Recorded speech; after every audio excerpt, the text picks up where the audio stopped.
तो जैसा कि हम लोगों ने अगेंस्ट द स्काई सुप्रीम के लास्ट एपिसोड में देखा, मिस पिंग ने यहाँ पर सभी डिसाइपल लोगों को इस जगह से जाने के लिए बोल दिया था और वो खुद इस जगह से चली जाती है। इसके बाद ये दोनों लड़की तेन्यू के पास चले जाते हैं और वो तेन्यू के क्लोज जाने लगते हैं, लेकिन तेन्यू बोलता है मैं तुम लोगों से बाद में बात करूंगा क्योंकि मुझे अभी एक बहुत ही ज्यादा इंपॉर्टेंट काम है। और वो ये बोलकर चिंगफेंग के पास चला जाता है और उससे रात में मिलने की बात करता है, जिसकी वजह से चिंगफेंग थोड़ा सा शॉक होता है, लेकिन वो मान जाता है और वो अपना पता बता देता है। इसके बाद तेन्यू मिस पिंग से मिलने के लिए चला जाता है, जहाँ पर उसने अपना भेष बदल लिया होता है। इसलिए मिस पिंग ने यहाँ पर उसे अपना मास्टर समझा होता है और उसकी अच्छी तरीके से खातिरदारी कर रही होती है। लेकिन यहाँ पर मिस पिंग को पता होता है कि ये और कोई नहीं तेन्यू है, इसलिए वो यहाँ पर तेन्यू से ऐसे ऐसे सवाल पूछ रही थी, जिसकी वजह से तेन्यू को यहाँ पर पसीने आने लगते हैं। और लास्ट में मिस पिंग ने बोला था कि इमोर्टल सेक्ट में हम तीनों में से सबसे ज्यादा खूबसूरत कौन है, और वो यह बोलने के बाद में यहाँ पर इन लोगों के क्लोन को अपेयर कर लेती है और वो तेन्यू को बोलती है हम लोगों में सबसे ज्यादा खूबसूरत कौन है। और अब आगे तो इस एपिसोड की शुरुआत में तेन्यू इन सभी लोगों को देखने के बाद बोलता है मिस पिंग तुम इस मामले को लेकर इतनी ज्यादा सीरियस क्यों हो, क्योंकि आज तक तुमने इस चीज के बारे में मुझसे कभी जिक्र भी नहीं किया था, लेकिन तुम आज ये सब अचानक से क्यों कर रही हो। इस पर मिस पिंग बोलती है लड़कियों के लिए सबसे ज्यादा सुंदर दिखना आम बात है, इसलिए मैं यहाँ पर आपसे यह पूछना चाहती हूँ कि इमोर्टल सेक्ट का सबसे ज्यादा खूबसूरत लड़की कौन है। और ये सब तो हम लोगों के लिए आम बातें हैं, बस मैंने यहाँ पर आपको जो बोला है कि हम लोगों में से सबसे ज्यादा खूबसूरत कौन है, आप इस चीज का जवाब दीजिए प्लीज। इस पर तेन्यू आगे की ओर जाते हुए इन दोनों के क्लोन को यहाँ पर डिसअपियर कर देता है और वो बोलता है मैं इन दोनों को नहीं जानता हूँ, लेकिन इन लोगों की खूबसूरती को देखने के बाद मुझे इतना तो पता चल गया है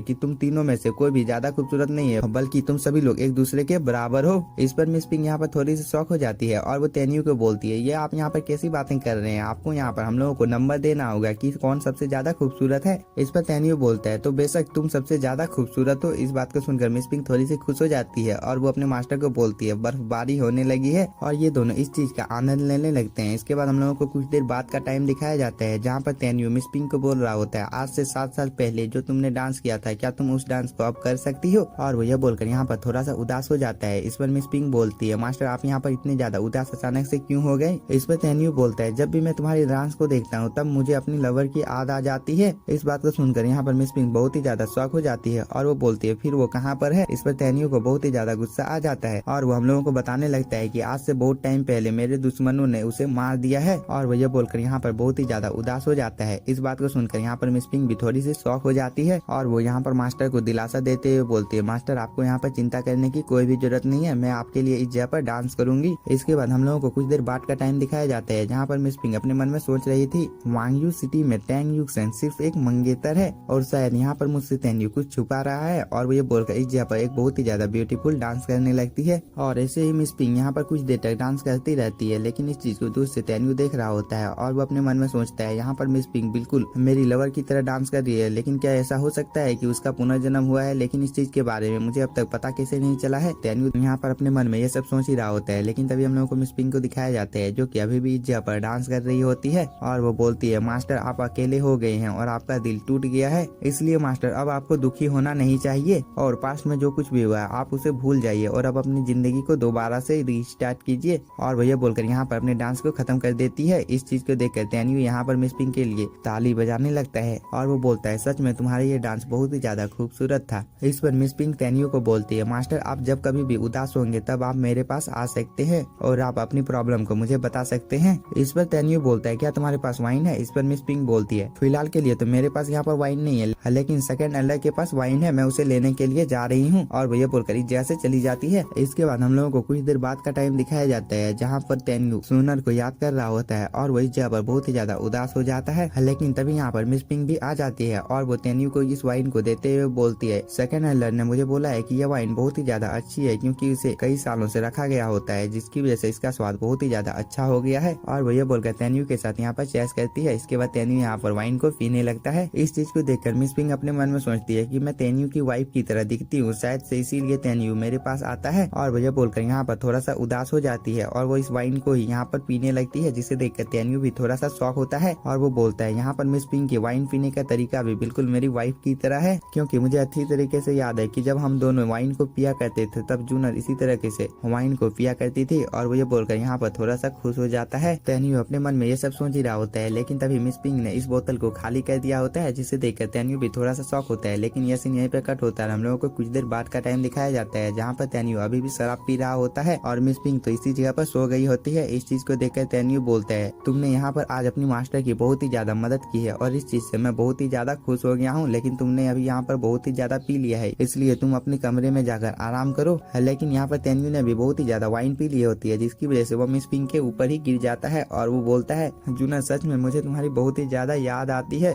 और वो यह बोलकर यहाँ पर मिस पिंक को किस करने ही वाला होता है, लेकिन तभी वह रुक जाता है और वो मिस पिंक के ऊपर ही सो जाता है। और यहाँ पर ये दोनों ऐसे ही एक दूसरे के साथ एक बहुत ही ज्यादा ब्यूटीफुल टाइम स्पेंड करते हैं। लेकिन जब तेन्यू को होश आता है तब वो बोलता है, मैं क्या मिस पिंक के बहुत ही ज्यादा नजदीक नहीं चला गया था, और यहाँ पर अगर कोई ऊंच नीच हो जाती तो मैं मिस पिंक को यहाँ पर अपनी शक्ल कैसे दिखाता, और क्या मुझे यहाँ पर मिस पिंक को अपने रियल आइडेंटिटी के बारे में बता देना चाहिए। तेन्यू यहाँ पर अपने मन में ये सब सोच ही रहा होता है, लेकिन तभी मिस पिंक यहाँ पर जागने लगती है। इसे देखकर तेन्यू उसे अपनी गोद में उठा लेता है और उसके बेड पर जाकर उसे सुला देता है और वो बोलता है, मैंने कभी नहीं सोचा था कि मेरी बातों की वजह से मिस पिंक इस जगह पर इतनी ज्यादा उदास हो जाएगी, और यहाँ तक कि मिस पिंक के कमरे का सजावट भी बिल्कुल उसी तरह है जैसा जूनर सजाया करती थी। और वो ये बोलकर आगे की ओर बढ़ जाता है, लेकिन तभी मिस पिंक अपनी आंखों को खोल देती है और वो बोलती है, आखिरकार मुझे तेन्यू की पत्नी का नाम पता चल गया जो कि जूनर है, लेकिन मैंने इस नाम को कहीं ना कहीं पर सुना है और इस नाम को सुनने के बाद मैं इस जगह पर इतनी ज्यादा उदास क्यों हो गई हूँ। मिस पिंक ये सब बोल ही रही होती है, लेकिन तभी उसके चेस्ट में बहुत ही ज्यादा पेन होने लगता है। लेकिन तभी हम लोगों को मिस पिंक के सोल सी को दिखाया जाता है जहाँ पर एक स्टोन होता है जो कि बहुत ही ज्यादा ग्लो कर रहा होता है। लेकिन इसी के साथ हम लोगों का ये एपिसोड हो जाता है खत्म। अगर आप लोगों को वीडियो पसंद आया होगा तो चैनल को सब्सक्राइब कीजिए और वीडियो को like. Thank you for watching.